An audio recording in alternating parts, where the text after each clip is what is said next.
இது LED backlight எரியலை. So நாங்கள் first என்ன பண்ணோம்னா, இதுதான் நம்ம காம்போ போர்டு. இந்த காம்போ போர்டில் இதுதான் வந்து எல்இடி டிரைவருக்கு போகிற சப்ளை. நாங்கள் ஃபஸ்ட்டு என்ன பண்ணோம், இந்த இடத்துல மல்டிமீட்டரை வச்சு செக் பண்ணிட்டோம். இந்த இடத்துல வந்து 110 வோல்ட் வருது. ஸோ இப்போ 110 வோல்ட் இங்கே ஜென்ரேட் ஆகிறதுனால போர்டு நல்லாயிருக்கு. ஸோ பேக்லைட் தான் ப்ராப்ளமாக இருக்குது. ஓகேங்களா?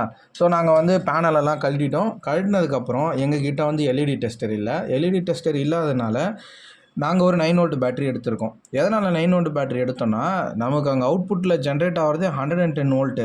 ஸோ 9 வோல்ட் பேட்டரி வந்து கண்டிப்பாக வந்து இது இந்த எல்இடி வந்து வித்ஸ்டாண்ட் பண்ணும். ஸோ நாங்கள் என்ன பண்ணோம், ப்ளஸ் மைனஸ் சும்மா இங்கே வச்சுட்டு பாருங்க. ஸோ இந்த எல்இடி நல்லாயிருக்கு.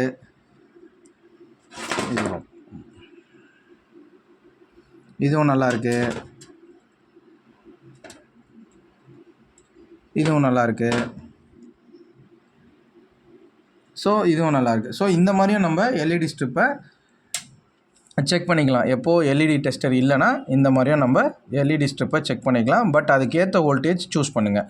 அவுட்புட்டில் எவ்வளோ, இப்போ சப்போஸ் அவுட்புட்டில் எனக்கு வந்து 40 வோல்ட்டு தான் இருக்குன்னா, நீங்கள் வந்து ஒரு 3 வோல்ட் பேட்டரி வச்சு யூஸ் பண்ணலாம். ஓகேங்களா? தேங்க்யூ.